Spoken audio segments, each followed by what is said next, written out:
All right. What's up? What's up? The title of today's discussion is Faith is Not for the Sane, the sacred art of not giving in an F, not giving an F, right? So this is what we're going to talk about today. Let's start this discussion like this. The moment that you really just stop giving a damn about what people say and think and what circumstances look like, and you focus on self, you do the things that fulfill you, you hold on to the vision that stirs you, this is when your life is actually going to start getting better. The more that you care about everybody else's opinions, the more you just turn into a vessel to carry out their expectations. But once you take your power back, life gets great. Life gets great. So we're going to talk about not giving a damn, and we're going to talk about sacred delusion. Sacred delusion. All right. All of these things are going to tie into faith. So the first quote from Joseph Campbell: "The mystic swims in the same waters the psychotic drowns in." The mystic swims in the same waters the psychotic drowns in. What are those waters? What kind of waters are we talking about? We're talking about extreme delusion. We are talking about not giving a damn what it looks like out there, not giving a damn what people say, not giving a damn what people think. Because people are always going to think. Situations will always look a certain way, right? Let whoever say whatever. Let whoever do whatever. And you continue walking down your path. All right, so faith is not safe. Faith is not safe. It is not a 5-step plan. It is not approved by your therapist or your inner skeptic. Your ego hates faith. Your ego fights against it. No. Can't you see what's going on? Can't you see what they say? Can't you see what's happened in the past to you? Right? This is all the things that your ego is going to scream at you. But you have to have the sacred delusion to not give a fuck. That's what you have to do. All right, so they will call you crazy before they call you chosen. Because faith is not cute, polite, or logical. It is not a Pinterest quote or a quiet prayer before dinner. It is divine rebellion. It is staring at a sea and commanding it to split. Do you understand why that metaphor is put in scripture? That is the art of delusion right there. The art of faith. The art of not giving a damn. All these people looking at you, and you go tell the water to part, right? Sacred rebellion.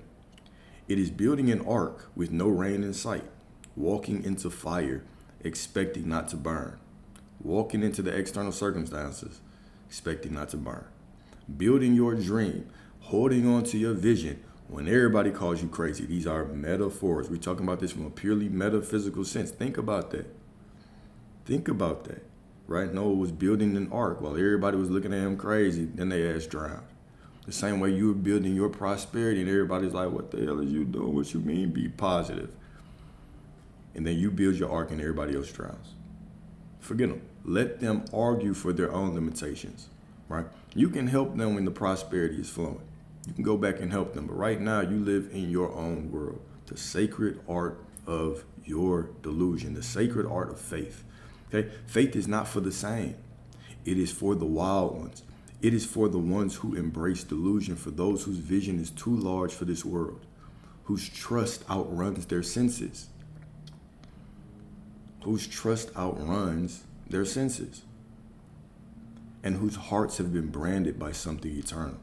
You keep waiting for confirmation when what you really need is consecration. You need obedience. The ones who changed history didn't wait until it made sense. They obeyed the whisper. They moved with trembling hands and thunder in their chest. What does that mean? They moved when they were scared. They moved. This is what I'm saying. Your feelings do not matter. Your feelings do not. We are a people that get so stuck on emotions. What if I don't feel good? What if I just don't feel it to be true? I am the truth. Whatever you say within that I am statement, that is the truth. What if I don't feel worthy? What do you just say it? Don't allow your feelings to speak against who you are. Right? We see this throughout history. You say you want to live by faith, then why are you still asking for permission to believe? No one can give you permission to believe in yourself. to believe in your dreams, to believe in the vision that Source placed in your mind. This is your cross to carry. Nobody can carry this cross for you.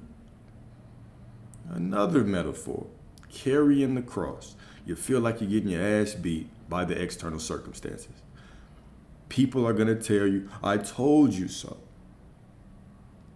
I told you should have stopped. I told you that was irrational. I told you that was delusional. Who are you going to be? Are you going to be the person that proves them right? Or are you going to be the person that proves yourself right? It is you versus you. It's you versus you. Okay? You say you want to live by faith, then why are you still asking for permission? The moment you stop needing the world to understand your calling is the moment you start walking in power. You weren't called to be understood. Once again, the easy path, that's the wide path. That's the path that everybody travels, the path of wanting to be understood. You're not here because you want to be understood. You're here because you want the life of your dreams, right? You were called to move mountains. And my favorite part in this, okay, my favorite part of this are these sentences right here. The ones who changed history didn't wait until it made sense. They obeyed the whisper. They moved with trembling hands and thunder in their chest. Right? When the nerves are shot, when the feelings are all over the place, you continue to move. Right? So, let's keep going. Let's keep going. 1 Corinthians 1:18. For the message of the cross is foolishness to those who are perishing, but to us who are being saved, it is the power of God. What does that mean? What does that mean? Okay? For the message of the cross is foolishness to those who are perishing, to those who are dying. Remember, death isn't real. So when we talk about death in a biblical sense, what are we talking about? We're talking about dying to the new version of you and going back to the old version of you. Right? So the message of the cross is foolishness to those who, they try to come be awake for a little bit. Let me see how this works. Then they go right back to sleep. But to us who are being saved by the knowing of who you are, by your I am awareness, it is the power of God. So the message of the cross is the power of God.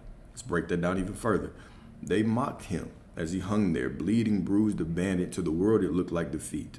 Right? To the unawakened, now metaphysical. Pay attention to this metaphysically, right? To the world, it looked like defeat. To the unawakened, it looked like foolishness. To the unawakened, your faith, you're going through life and persisting in this desire, even though reality isn't showing it yet. It looks like foolishness. But what they didn't see was power in its rawest form. The kind of power that doesn't need to prove itself. The kind of faith that trusts God even when the sky goes black. Okay? Christ didn't call down angels. He trusted. Even in agony, he surrendered to a purpose greater than pain. Is your purpose, is your inner vision more important to you, or is your pain more important to you? Is your inner vision more important to you, or are your feelings more important to you? Which one's more important? That's my job. That's my job. That's what I'm here for, right? So even in agony, he surrendered to a purpose greater than pain, and so must you. When the world thinks you've lost, when the voices laugh, when the silence is deafening, hold the line. The cross looked like the end, but it was the doorway to resurrection. Hear that.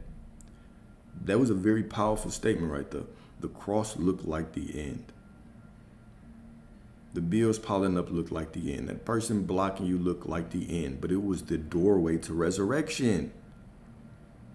What is the metaphysical meaning of that resurrection? You too, no matter how deep you get in the dirt in this situation, no matter what you see, your circumstances don't fucking matter.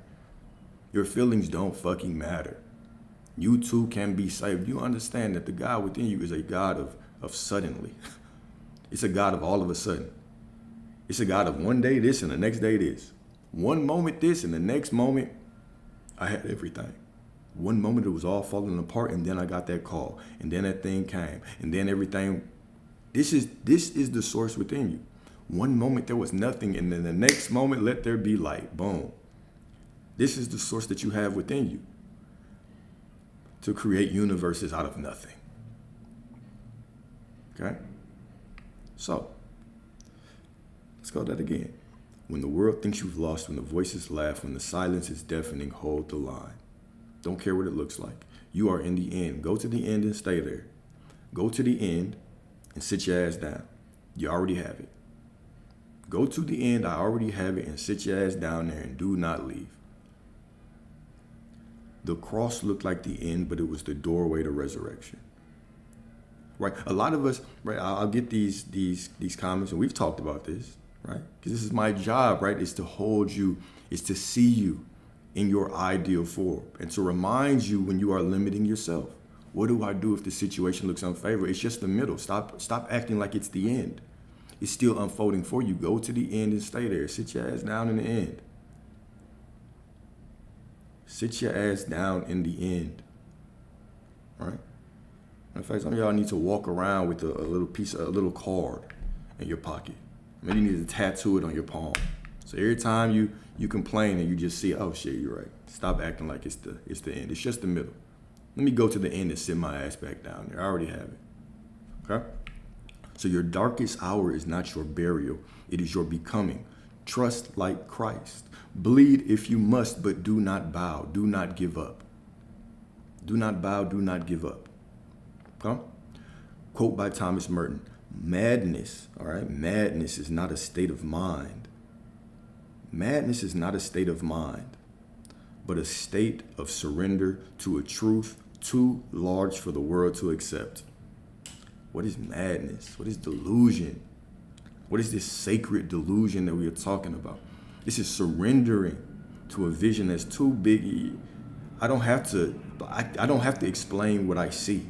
And I don't have to argue with you for your limitations about what I see. What I see is what I see. It's meant for me.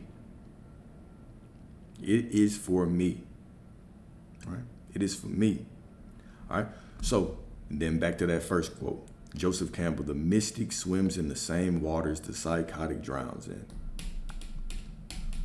The mystic, the spiritual, the enlightened one, the one that has the life of their dreams. Let's put it like that. The one who has the life of their dreams swims, floats, dives in the same waters the psychotic drowns in.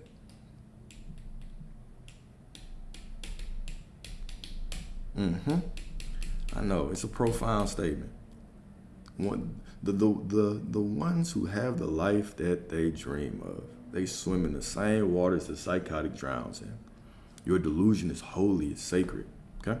So they called Noah insane for building an ark under clear skies. Remember, this whole thing, this whole scripture is telling you how to get the life that you desire. God put a vision in your mind. Everybody's against you. Everybody says you are an idiot.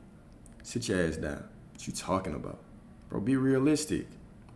You know what people mean when they say be realistic. They really want to tell you be negative. Whoa, be realistic, buddy. Can't you see the economy? You want that can't you see how the world is? Be realistic. You can't have that. The sacred art of not giving a fuck about what other people say. Yeah. Do you want to live their life? Right? You don't even want to swap lives with them, but all of a sudden you care so much about their opinion. What will they say about me? What will they comment about me? All right? The sacred art of not giving a fuck. All right, so they scoffed. They mocked Abraham for hearing voices that led him to leave everything. They scoffed at Jeremiah, weeping for a world that laughed at his warnings. Christ himself was accused of being demon-possessed, a lunatic, a blasphemer. You can't have the life that you live. You can't manifest blasphemy because they don't have the faith to get what they desire. So it's easy. It's the easy path. When I do not have the faith to get what I desire, it's the easy path. Oh, this doesn't work. Let me just give up. All right? And yet these are the ones who saw beyond the veil. To walk by faith is not to walk by reason. It is to dance with the invisible. It is to move when logic says sit still. It is to trust when your senses scream there's nothing here. To build when there is no blueprint, only a whisper. To build when there's no blueprint. To believe when everything in you is saying there's nothing here. When your body's feeling anxiety, all those feelings What's more important to you, your feelings or your vision? What is more important? Okay, Hebrews 11:1. Now faith is the substance of things hoped for, the evidence of things not seen. Another gem. Another one. Another one. Faith is the substance. Faith is the substance of things hoped for, the evidence of things not seen. Beautiful. Beautiful, beautiful, beautiful. All right, here's another quote. The Sufi is one who is not. The Sufi is one who is not, for no one in the presence of the real remains. What does that mean? No one in the presence of the real remains. No one in the presence of the real remains. Remains what? Let's talk about it, all right? So to be a true Sufi is to dissolve, to lose yourself so completely that your old self ceases to exist. When you stand in the presence of the real, the raw, the unfiltered divine, you cannot remain the same. Once you see it, you can't unsee it, right? The ego, the doubts, the fears all fall away like dust in a storm. You become nothing, not in defeat, but in total surrender. This not being is the highest form of being, where separation ends and union begins. Stay with me, because we're gonna go through this. Stay with me. This not being is the highest form of being. Not being is the highest form of being. Not being is the highest form of being. This is where separation ends and union begins. It is a terrifying and beautiful death of self, a holy madness where your soul blazes with the fire of truth so bright. If anybody's looking at the market, what just happened? It is a holy madness where your soul blazes with the fire of truth so bright it consumes everything false. To stand before the real is to be stripped bare, raw, and reborn, free from every chain that once held you captive. What does this mean? All right, so to be reborn, right? To surrender, to die of self, to connect with that source within you, that God within you. Okay, what does this mean? If you've ever studied Dr. Joe Dispenza, read his books, done his meditations, one of the things that he says is, you are more nothing than something. If matter is only 0.001% matter, okay, if what we see is only 0.001% matter and the rest is energy and empty space, then that goes to say you are more nothing than something. So in order to connect with that infinite field, you have to become more nothing than something. You have to become nobody in no place with no name. He says it in a very eloquent way, right? But what does this actually mean, to dissolve of the ego, right? Let's demystify. Let's de-complex this, right? What is your ego the source of within you? Your ego within you is the source of separation. It always tells stories of separation. Me, him, me, her, them, us, we, them, outside in here, the God up there, me down here, right? This ego, it thrives on separation. One of the metaphors that we talked about for the divine creation of you was that Source decided to create a vessel so divine that it could carry all the lights of the infinite, which was you, which was us, right? And so Source created this beautiful vessel and threw all of his light in it. And it was so much light that this vessel shattered immediately. Bomb, shattered into so many different fragments, right? Well, the illusion of fragments. It was still one vessel, just giving off the illusion of fragments, and that is how we have our individualized human experience, right? Well, we are one mind, but we are so caught in the illusion of separation that we lose sense of that, right? To die to the ego is to realize a higher truth. That Source is within me. There is only one mind. There is only one God. There's only one power, and that power flows through all of us, right? Everything else that I see is simply an aspect of myself casted out, right? So even when we think about things like angels and demons, right? Because we talked about that in a discussion recently, as aspects within ourselves, we can't say the kingdom is within you. You can't say everything is within you and then make a concession for some things, right? It's either everything or it's not everything. Which one is it? So if the kingdom is within you, then all of these things are within you. And if all of these things are in me, and there's no separation, right? Because when we think of separation, we think in terms of how could everything be for me? How could a demon, it's supposed to be bad, be for me? But when we understand that these things are within us, okay, when we understand the metaphorical meaning of a demon, right, which is something that was cast out of heaven, heaven being you, being your awareness of being God, cast out, right, your unhealed trauma, your thoughts of jealousy, right? Then we broke down the word demon. What does it actually mean? Well, it comes from the root Greek word daemon, which actually means what? It means spirit guide. Spirit guide. Spirit guide. So these casted out parts of ourselves, right, the jealousy we feel, they're just calling us inward. What do I mean by calling us inward? Well, if I feel jealousy, it's a feeling, right? It's a feeling of jealousy. When I have these negative feelings, what do I need to ask myself? What do I have to believe to be true to feel this? Jealousy. What do I have to feel to be true to feel this? Well, maybe I don't believe that I can have that. Well, that would be a lie. So I would just remind myself of the truth. Because source is within me, because reality is awareness, I can have whatever I'm aware of. There's nothing off limits. There's nothing off limits for your divine ass, right? There's nothing off limits. So the more that I remind myself of the truth over time, the less that jealousy needs to creep in. I ground that jealousy in the knowing of who I am. It reminds me of who I am, right? So these spirit guides are reminders of who you are, leading you back inwardly to the source within you, right? This is what a spirit guide does, right? It leads you to spirit. It leads you to spirit. So if we continue to cast out our demons, right? Because we hear the separation, the story of separation, right? Satan was cast out of heaven. We heard that. Stop casting. Stop casting these demons outside of you. And start understanding what they mean. Why do I feel this jealousy? Why do I feel this pain right now? Why do I feel this feeling? Because remember, let's go a little bit deeper to really hammer in this point, okay? There is only one energy. There is only one energy. There is one power that is source. One. There's one power. It's all within you. There is one power. Point blank, period. Argue with yourself, okay? One power. Now we know that energy in motion is what? We call it an emotion. Energy in motion. Now, when that energy is flowing through you, that God is flowing through you, right? You have an ego that tells stories. Remember, the ego is the root of separation, or just tells stories of separation. So if my story that my ego is telling me is in alignment with the truth of who I really am, I tend to feel good. I tend to feel good, right? Well, it's all gonna work out. You feel good.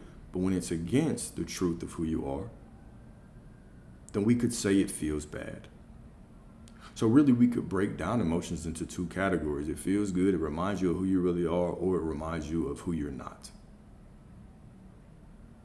Or it's you pretending to be something that you're not, right? So on a soul level, what is this? It's that your soul feels that pull away from source. It feels like you're going away from source. It feels bad and you feel bad. Right? What is anxiety? It's ungrounded energy. Ground it. Ground it. Okay, what is jealousy? It's a denial of the truth that you can't have anything that you put your awareness on. Right? All of these things are leading you closer to yourself. There's a moment that we come into this and we're like, oh man, feeling is a secret. I gotta always feel good. Your feelings are meaningless until you give them meaning. The moment that you say, I have to feel good, if I don't feel good, I'm out of alignment, guess what? You just created law. The Old Testament word for Lord is what? It translates to the word law. You are the law. You are the law. All right? This is why the Lord showed up to Moses as I am that I am. It's a blank check for you. I am that I am. I'm whatever you say I am. So when you're running around saying, oh, my feelings, what if I don't feel good? What do you mean? What if you don't? So what? So what? Your feelings are meaningless when it comes to reality creation, unless you allow your feelings to give you an excuse to tell the story and make the rules that are not in alignment with what you want. All right? Cool. Perfect. All right, so faith is not safe. Faith is not safe. It is not a 5-step plan. How do I practically do this? Faith is not a practical 5-step plan. This is sacred delusion. This is the holy, sacred audacity to not give a damn what they say, what it looks like, how I feel. I simply keep my mind on the goal. I go to the end and I stay there. Okay? It is not approved by your therapist or your inner skeptic. Your ego's not going to prove your faith a lot of the times. You're gonna have to buy your ego's trust. You're going to have to earn your ego's trust over time. How do I do that? How do I do that, Alex? Go to the end and stay there until it shows up and your ego will get on board. Go to the end and stay there until it shows up and your ego will get on board. That's how you do it. All right? Faith is holy madness. It's a sacred irrationality, a willingness to be labeled delusional while building what hasn't yet materialized, right? Noah was delusional until everybody else died. And we know that death there's no death in the spirit, right? There's no death. Your soul can never die. So even this death, when we talk about death, remember, we're talking about it from a very metaphysical sense. There is no death metaphysically, right? You die to the old self, or you come and you try to get enlightened. You've heard your thoughts, right? All these people, they heard the voice of God. Let's say they didn't. Bible stories says they didn't, all right? But let's put it like this, all right? They've had visions. You've all had visions, desires within your heart, things that called you into a greater version of yourself. And if you ignore them, you say, man, forget this. I'm just going to go back to the old me. That's dying. You've died to your new self, and now you're going back to be somebody of the earth. All right, remember, when we talk about things like the chosen people or Gentile versus Gentiles, or we talk about death, things like that. These are death of selves, death of versions of yourself. What makes you a chosen person of the Most High is that you decide to be, right? As soon as you turn back, you are chosen. As soon as you know who you are chosen. As soon as you let's not even say that. Let's not even say that, right? Because you don't even have to believe, right? You can come to this page with no care about religion, no care about God. You can come to this page and be completely opposed to my spiritual beliefs, but you can still implement the practices that have the life that you want. Does that mean you're not chosen? Hell no. If Source shows you who you are up here and you hold on to that vision and you allow it to be made and manifest in your life, and then you go out and you say, look, just believe in yourself. This is the same thing. This is manifestation. Just believe in yourself. Know that it will work out. We're saying the same shit. I'm just wrapping it up in a little spiritual box for you and handing it over. It's all the same shit. You don't. What makes you chosen is knowing who you are, knowing that vision is sacred. That's it. We're the ones sitting down here arguing over semantics and wording and no, this is what it said. This is what it means. We're the ones fighting each other over words in a book. That's us. That is us. But the truth is we all deserve, we all have access to get the life, to receive the life that we desire, right? I'm just a spiritual dude, so I put this all in a spiritual context, okay? So, the great offense of trust. Oh, I like that. The great offense of trust. What's up? Okay? What if faith is supposed to offend the rational mind? What if it's supposed to feel uncomfortable? Why would it feel uncomfortable to your rational mind? Because your rational mind has been deprogrammed from the truth of who it is. They've shoved everything in your face and in your stomach and your food, right? Ruins your sex drive, just pulls you out of your natural state of being. Programs you with thoughts of negativity. Most people, be realistic means be negative. So what if faith is supposed to offend the rational mind? What if it's supposed to feel uncomfortable? What if that's the purpose? To dig you out of that old way of thinking. To get you uncomfortable so your ass will move. To get you uncomfortable so your ass can see. What if every prophet, saint, and mystic wasn't mentally ill but divinely possessed, right? History tends to look back on these people with favor, right? We call them mystics now and saints now. These were people that got killed, right? Isn't that the criteria to be named a saint? You have to be a martyr? Don't quote me on that. I'm gonna have to Google it. Somebody Google that and put it in the chat. The criteria for being a saint. I believe one of the criteria, or maybe it's not the criteria, but it does make you eligible for sainthood or saintdom, being named a saint, is you're martyred. Right? Why? Because that's why. Certain things we just are told, and it's like we're told it at such a young age, and we just are like, okay, cool. I guess that's how it is, and we just keep running with it. That's how they get our ass. They give us this shit when we're young. What you mean they were murdered? What you mean? What you mean he was nailed to a cross to become a saint? Why? Right? Anyways, so the sane are obsessed with what they can see. What if the spiritual path begins where control ends? Okay? So the sane are obsessed with what they can see, but the mystic knows that the invisible is more real than form. The mystic knows that the invisible is more real than form. John 20:29. I already know what this one is. Blessed are those who have not seen and yet have believed. Now here it is. Somebody getting locked up, but we living in divine truth, right? John 20:29. Blessed are those who have not seen and yet have believed. Quote from Rumi. You were born with wings. Why prefer to crawl through life?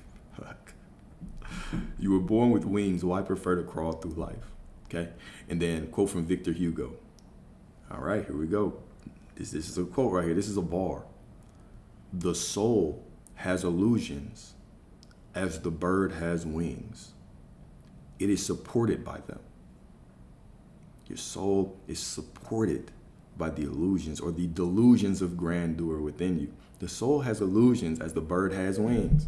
The same way that the bird has to jump out the nest, jump off that tree branch and rely on its wings is the same way that you have to jump out of your practical mind and you have to rely on your faith. You have to rely on the illusions of your soul, the delusions of your soul. That's a bar. That is a bar, right? You know how birds learn to fly? The mom just pushes them out the nest. Just pushes them down and just, okay, you didn't fly the first time. Does it again until they can fly. Isn't that symbolic about this journey of faith, of creation, of manifesting? They were murdered because they walked their own path and made saints as an apology. Isn't it crazy how history is? Isn't that insane? Okay? That is insane. But isn't that symbolic of that spiritual journey? Of this journey of consciousness, of reality creation especially, is just getting pushed out on your faith until you can fly. Until this becomes your lifestyle. Huh? So sanity, let's talk about that. Sanity clings to predictability. Faith walks into fires, smiles at giants, and sleeps in lions' dens. Metaphorically now. Metaphorically, faith walks into fire. Metaphorically, what's walking in fire? Smiles at giants. What metaphorically, what is smiling at a giant? And sleeps in lions' dens. Don't look like there's any way out of any of these situations. Doesn't look like there's any way out of these situations. Right? That's based on sanity, okay? And maybe that is what terrifies the world. A person who trusts God over circumstance. Are you that person? Do you trust your soul over circumstance? A person who trusts God over circumstance is uncontrollable, untouchable, and unshakably free. What if you just took a deep breath and just relaxed right now? Just surrendered to that God within you in all areas. Do we understand that surrendering is simply a choice? Surrendering is a choice. We think of all of these things like feelings, right? Surrendering must be a feeling of surrender and dancing to the music. And right, we see a woman with a long flowy dress dancing around. We think that is surrendering. Surrender is a choice. I surrender. I surrender. I surrender. Okay? So burn the map and walk the wind. If you are waiting until it all makes sense, you'll never move. If you're waiting until you're no longer afraid, you'll die in the wilderness. That's what all these things metaphysically represent. That wilderness experience, right? What does it metaphysically represent? It represents that void. You don't know how things are going to materialize, but you have to hold on. You have to hold on to your vision. You have to go to the end and stay there. You have to command reality to change by going to the end, staying there, and then allowing what? Allowing reality to rearrange around you. Okay? Allow reality to rearrange around you. All right, so sometimes the most faithful thing you can do is act like a madman. Shout the vision no one sees. Build the temple no one believes in. Leave the destination, or leave the city without a destination. All right, so the Desert Fathers, right? Desert Fathers, they were very interesting people. If you ever just going down a rabbit hole with this, study the Desert Fathers, spiritual group of mystics, right? They were like extra spiritual Christian type dudes, all right? So they have a quote that goes, "Go on your way, for if you die before you die, you won't die when you die." Right? For if you die before you die, you won't die when you die. All right? So he's focusing on shit that don't matter. Right?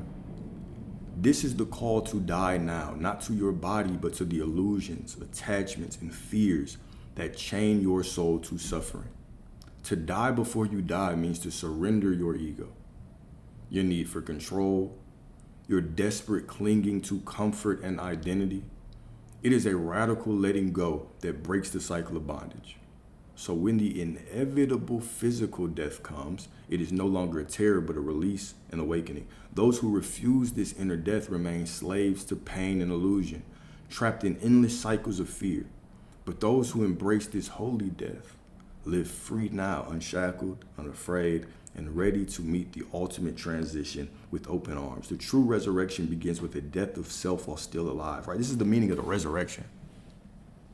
It's a rebirth of yourself. It's a dying to that old self. No matter what you're going through, you can be reborn as a new version of you right now. This is what it is. This is what it is.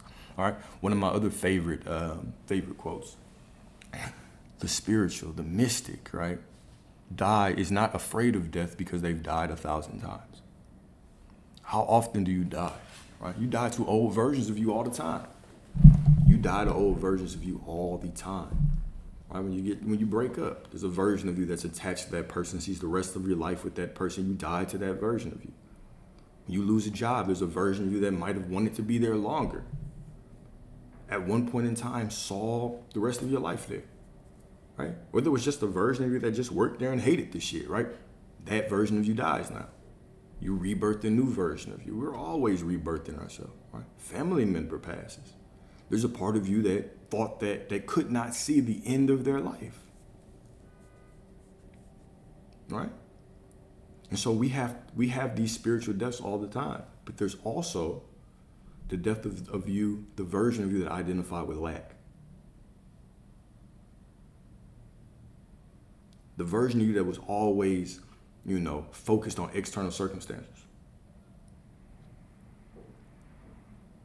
Those versions you have to die as well. They have to die as well. So God's will is not a destination, but a dance in the dark. It's another divine quote, right? God's will is not a destination, but a dance in the dark. Are you able to dance in the dark? Are you able to hold on to faith no matter what it looks like? Okay? You don't need clarity, you need courage. You don't need clarity. You don't need validation from the external world. You don't need something outside of you to tell you something. You don't need something outside of you to give you proof that you're doing it right. Oh, if I affirm right, if I visualize right, then this will happen. Making it conditional, seeking validation. I'll know I'm doing it right if something out there changes. Hopefully it changes. Let me look for it. And the universe says, yes, look for it. Since it's missing within you, we're going to keep it missing out here. Since you are in the state of mind of looking for it, we're going to keep giving you things to look for. And you're not going to see shit. This is how the world works, as within, so without, all right? You don't need validation. You simply need inner vision. Your vision is your validation. Your faith is the evidence, right? Let's go back to that. What was that divine quote again? Let's go to it. Hebrews 11:1. Now faith is the substance of things hoped for, the evidence of things not seen. The evidence of things not seen. Faith, right? You don't need validation, you need vision. And you don't need everyone to understand you. You just need to be willing to look crazy for a little while. Because the same crowd that calls you mad will one day call you chosen. They'll one day look up to you and be like, how'd you do it? How'd you do it? How'd you get that? What do I have to do? So here is your divine dare, okay? Tear up the checklist, throw away the timeline. Let your prayers sound like madness. Let your steps look like rebellion. Let your heart beat with the rhythm of eternity. You were not born to be normal. You were born to shake the earth with your belief. Right? And the moment you stop needing others to understand your faith, you are finally free. The moment you stop giving a damn about everybody. It's just like the less you care, the more free. So how freeing is not caring? I don't care what it looks like. It's all working out for me. I don't care what I feel like, it's all working out for me. I don't care what you say, it's all working out for me, right? And absolutely, it's always on YouTube. All it is always on YouTube. Okay? And the YouTube link's in my bio, by the way, so you can always go there. All the documents are there, everything. Okay? So John 3:8. The wind blows wherever it pleases. You hear its sound, but you cannot tell where it comes from or where it is going. So it is with everyone born of the Spirit. The wind blows wherever it pleases. You hear its sound, but you cannot tell where it comes from or where it is going.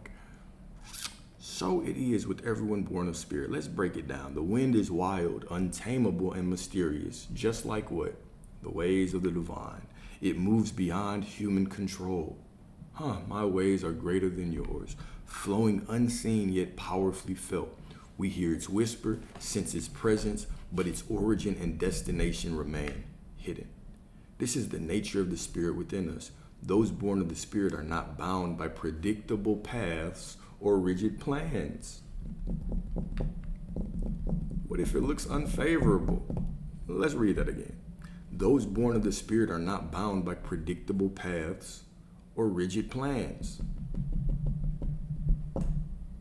They are carried by a force greater than themselves, guided by a divine current that no mind can fully grasp. Looking for logic in a spiritual process, they are guided by a divine mind that no mind, or a divine current that no mind can fully grasp. Like the wind, their journey is unpredictable, their influence invisible yet undeniable. To live by Spirit is to surrender to this sacred mystery. Trusting the unseen breath that moves through you, shaping your life in ways you cannot yet comprehend. Profound. That was profound. The next profound statement, quote by William Blake. The fool who persists in his folly will become wise. A little different quote. We're gonna put a different spin on it, right? The fool who persists in his folly will become wise. True wisdom isn't born from avoiding mistakes or playing it safe. It comes from relentless persistence through the chaos of our own folly. The wise man is not the one who stumbles, but the one who never stops trying, who dares to walk the path others fear. In every wrong turn, every failure, every moment of seeming madness, there's a seed of transformation waiting to bloom. To persist in your folly is to refuse the comfort of certainty. Hear that? To persist in your folly is to refuse the comfort of certainty and embrace the wild unknown where real growth happens. I feel like this is like a thing that we say as people, but we don't really just dig deep within it. Where does growth happen? When you're comfortable, when everything's going well? When it looks like shit? Where's the real growth? Right? Rhetorical question. We all know the answer. It's when everything looks like shit. All right, so it is a sacred alchemy. Through persistence in what feels foolish, the fool becomes the wise, the one who has tasted the depths of life and risen with a fierce and unshakable knowing. In the trenches. In the trenches. Okay? Another quote. Right? God takes you out of your mind to return you to your soul. And it's just a document I put together for these discussions. But I do upload all of these documents to YouTube. So you can always go to YouTube. You can go to any other discussions. So you can always pull these documents down. So you can do whatever with them. Right? So a couple questions for reflection. Matter of fact, I didn't even go into that quote. God takes you out of your mind to return you to your soul. Out of your mind. What does that mean? Out of your mind. Out of your ego thinking. Returning you to your soul, right? Teaching you how to surrender. To return to God is to get out of your mind and tap into your soul. To stop waiting for everything to look right and simply know that it is right. To stop waiting for validation and be the validation. To stop needing approval, waiting on approval, and be your own approval. Beautiful. Absolutely beautiful. All right. So a couple questions for reflection. Number one. What would you do if you stopped trying to be reasonable and started being obedient to the voice within?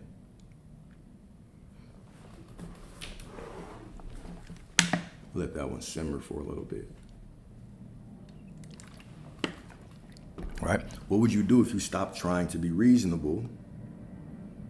You just got to be realistic. Just got to be realistic, man. Look, what would you do if you stopped trying to wait for validation?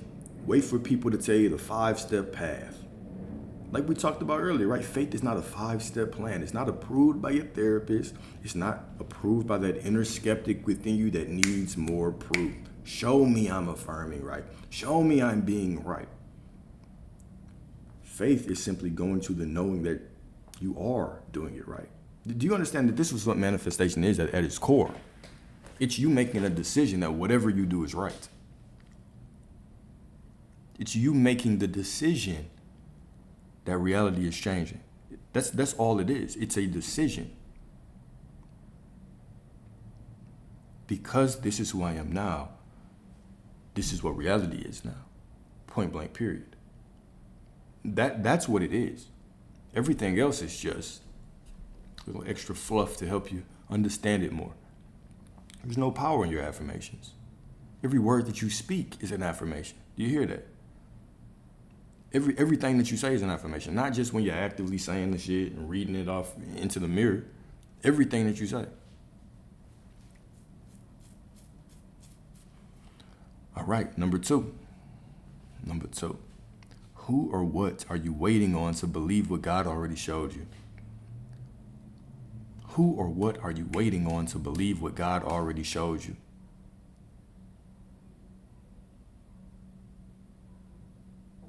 Who or what are you waiting on? Number three. Have you confused spiritual sanity with societal conforming to society? Okay. Have you confused spiritual sanity with conforming to society? Two completely different things. Conforming to society or spiritual sanity. Spiritual sanity, right? This is walking by faith and not by sight. Societal norms is, should I walk by sight and then I'm going to be extremely pessimistic or quote unquote realistic about what's going to happen? Which one are you doing? I'm gonna walk by faith, but I need to see some shit to let me know I'm affirming right. Well, you're walking by society's norms. That's what you're doing. I'm gonna be this way, but nothing's changed. You're walking by society's norms. Everything must change and everything is changing in every moment, whether you can see it or not, because you've decided that. Are you walking in spiritual sanity, right? Or are you conforming to society? And number four, can you trust the wind enough to walk without a map? Can you trust Source enough. God enough. Can you trust yourself enough, your soul enough, your higher self enough to walk without a map? Fuck the map. Fuck your plans. Fuck your feelings.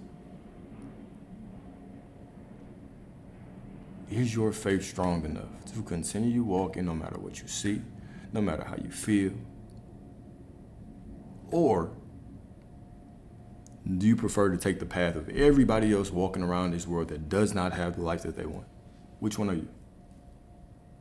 Who are you? Who are you? Right? That's a very powerful one, right? That's something that would be very beneficial, I believe, to think about constantly throughout the day, right? Remind yourself or ask yourself that question throughout the day. When you feel a certain way or, things don't look right, ask yourself, can I trust the wind enough to walk without a map? A very powerful question, a really grounding question. Okay, look, these are just feelings. Do I trust my feeling or my inner vision? Right, do I trust what I see out there, which is only a fraction of reality, or do I trust my inner vision, right? I've already decreed what must happen, therefore it must happen, right? So, I think that, that's a good one to walk around with, right? It's one of the questions I do constantly ask myself, not in this language, right? But, because sometimes, you try to be a little bit more poetic for online, but I do ask myself that kind of question. All right, where is my faith in this moment? Where is my faith? In this moment, what am I choosing? Am I choosing faith or fear? Right? Am I walking in the truth of who I am, or am I pretending to be somebody that I'm not? Right? If I'm walking purely off of fear and purely off of worry, and I'm allowing my feelings to tell a story of somebody that I'm not, well, shit, I'm pretending to be somebody. Right? Because at the core of who we all are, right, the core of you is pure divinity. Can't identify with lack, right? This is the burning bush, the bush that was burnt by source, right? What does it represent? That bush represents your I am awareness, untouched by anything that happens in the external world. That is the I amness within you. It's untouched. It's untouched by what you see out there. It's simply telling you to keep walking. It is simply telling you to keep walking. Your I am awareness is like, I don't care what's going on out there. I'm going to form everything that you need and bring you everything that you're focused on. We are the ones that can tell you to switch paths, change our stories, act like the middle is the end. The middle is not the end. I feel like that's becoming a rallying cry on these conversations. The middle is not the end, which I love because it's not, right? If I truly go to the end and stay there, then everything is for me. Everything I see is for me. Stop reacting to the middle like it's the end. The middle is not the end. All right, so let's get into some affirmations. I think I got about 8 today. 8 today, and they all deal with how to deal with external reality. Okay, they all deal with how to walk in faith, not by sight. So sit back, feel these, know that you already are every single one of these, okay? Here we go.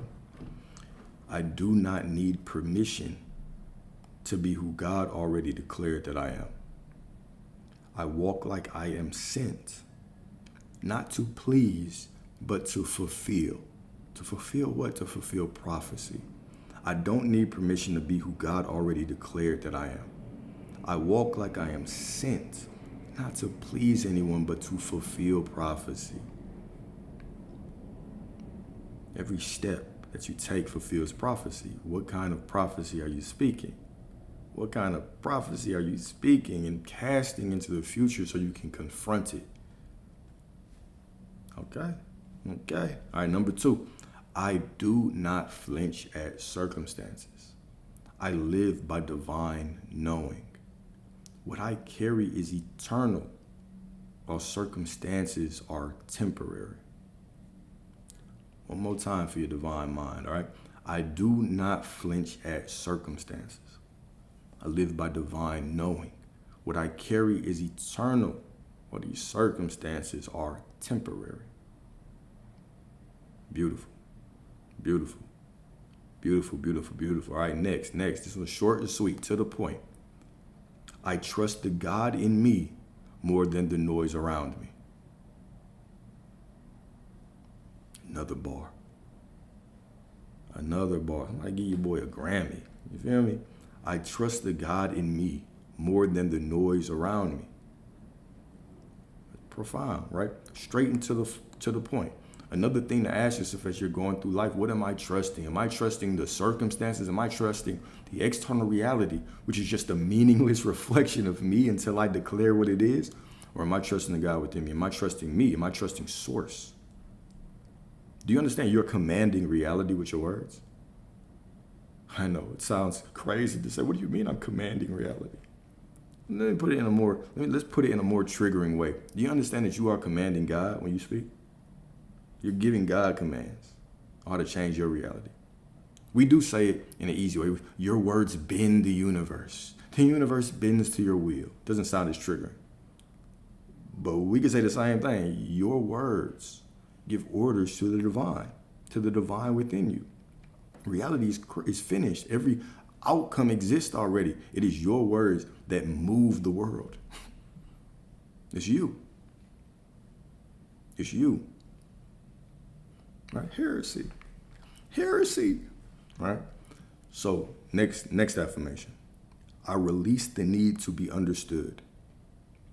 I release the need to be understood. I do not argue for limitations. I embody destiny. I do not argue for limitations. You want to argue for your limitations? Argue with yourself. Argue with yourself. I'm over here creating. I release the need to be understood. I do not argue for limitations. I embody destiny.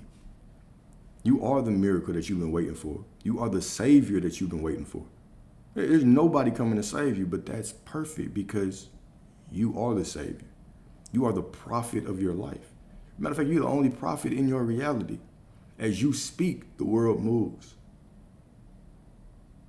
The universe follows your commands as you wish. As you wish. As you wish. Your wish is my command. And how do you wish? How do you ask? By embodiment. Just say the word. If I don't feel, what if it doesn't feel right? I am the truth. If I don't believe it, I am the truth. Whatever I say in that I am awareness, whatever I speak with the name of God, which is I am, another little hint that God cannot be separated from you. Whatever you speak in the name of God, I am prosperity. That is the truth. It doesn't say what you feel. It doesn't say as a man feeleth in his heart, so is he. It says as a man thinketh. Then it also says the heart is deceitful above all. Who can know it? Your feelings are deceitful. Who can know them? Whatsoever you ask in the Father's name, blessed is he who believes before he sees. Thou shalt decree a thing. It says thou shalt decree a thing. Decree meaning to speak as a legal authority. It doesn't say thou shalt feel a thing and it shall be given to you. Thou shalt feel a thing and it shall. Thou shalt decree a thing and it shall be given to you. Speak the word. Speak the word. Speak the word until it becomes reality, and then you will believe it. And then you will believe the shit. Okay? I don't explain the visions birthed within my soul. Let them wonder. My clarity is between me and God. Another profound statement. I don't explain the visions birthed within my soul. No need to explain them. This is that Virgin Mary experience. You don't need somebody to give you your vision. God goes directly to you. Directly to you and gives you the vision. And then when that vision is birthed into reality, that Christ consciousness is born within you. I don't explain the visions birthed within my soul. Let them wonder. What you doing? Why are you doing it like that? It is none of your business. My clarity is between me and God. Two more. I do not fear being doubted. This is one that can help a lot of you, like especially, I've talked to a lot of you who want to get into content creation. Here we go. I do not fear being doubted. I anchor myself daily in the truth that I walk with the divine. The divine is within me. Let whoever say whatever. Who cares? Let whoever. You Let's talk about that one. Let's talk about that, all right? If you want to put out a message, do you understand that it's because somebody needs to hear a message? Or do you think that the source within you just gives you things to do on accident for no fucking reason? If you have a message to put out, it's because somebody needs that message. Who are you? Who are you to deny the world your truth? To deny the world something that can help somebody? But I digress. All right? I do not fear being doubted. I anchor myself daily in the truth that the divine walks as in me. There's only one mind, yo. I de-digress and I re-engage from my digression. All right? There is only one mind. You know how many people are praying for clarity? And how do prayers get answered? How do decrees show me this, source? How do decrees get answered? When you ask for a sign, how does it come? Sometimes somebody just walks up and tells you something, right? And you're like, oh shit, that was the sign. Who are you to not speak your truth? Think about that. Let's really think about that, right? All of a sudden, you know what I'm saying? You asking for a message. You've been affirming something, and you drive by a sign that says exactly what you're affirming. Little do you know, it was just put up today by somebody who was like, fuck, I don't want to do that shit, you know. I might be a little late today, and they decided to get their ass up and do that. And that's what Spirit used to talk to you. Now, the message will still get there, but you're still denying the flow of prosperity through you. Remember, energy is simply energy. Everything is energy. It's always flowing through you. Energy is always flowing through you, right? Trying to flow through you, trying to create through you, trying to help somebody else. If you say no, it's just going to go to somebody else. Your ideas aren't even your ideas. They don't belong to you. You don't have ownership of them. This is why we see people that, hey, it was my idea to create that. Then later on, somebody else creates it. Yeah, I thought of it first. It wasn't your possession. You had a divine opportunity to get your prayers answered while also helping somebody else at the same time. But guess what? You denied the call. Allow Spirit to move through you. Allow Spirit to move through you. Allow Source to move through you. Allow it. Allow it. Allow it. All right? And last but certainly not least, do I want to re-engage with that again? I think I do. We're gonna wait till after this affirmation, all right? Last affirmation. My worth is not on trial. I no longer negotiate with limitations, right? I no longer negotiate with limitations. I don't need applause to be chosen. I don't need evidence to believe. My worth is not on trial. I no longer negotiate with limitations. Your limitations are like terrorists, right? We don't negotiate with terrorists. We don't negotiate with them. In the sovereign mind of the I am awareness, we do not negotiate with terrorists. You are a sovereign mind, a sovereign being. You are a creator, the operant power. Why would you be sitting there negotiating with terrorists? Cast them out. My worth is not on trial. I no longer negotiate with limitations. I don't need applause to be chosen. I don't need evidence to believe. Okay? Beautiful, beautiful. This is one of my favorites. This is one of my favorite conversations. All right. And I think the first time we went through this document was like a month ago, right? But why I'm revisiting some of these things is because every day births a new perspective. While we give the same information, right? We give the same information. This is the same information. This is nothing that you don't know. But every day, because of the infinite, expansive nature of the divinity, the divine being that you are, there's always this new perspective. There's always this new way to say it. There's always more growth. There's always more realization. There's always more awakening. There's always more alignment, creating, desire, all of these things, right? So we can go through all these things as many times as needed and continue to get new insight. Continue to walk in a new understanding of who we are, right? We're all evolving together. We're all in this game together. That's why I appreciate all the comments. I appreciate the pushback. I appreciate the questioning. Appreciate all of that.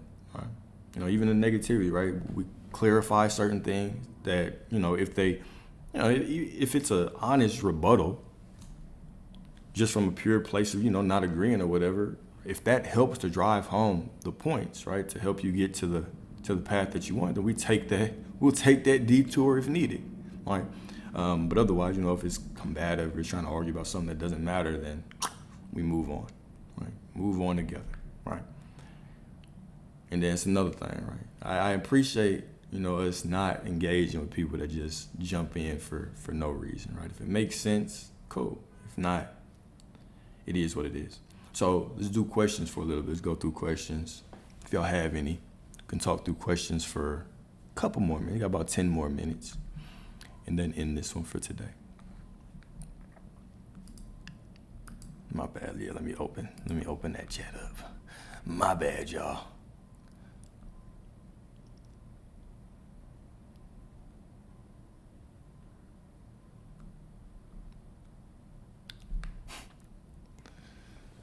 Yeah, no. All right. I'll end it early then. So if we got no questions, then I see you all as prosperous, as perfect, as divine. I trust that everything is working out for you all perfectly. Everything that you desire, you already have. You already have. It's unfolding from within you right now. Just walk in faith, walk in that absolute knowing. Go to the end.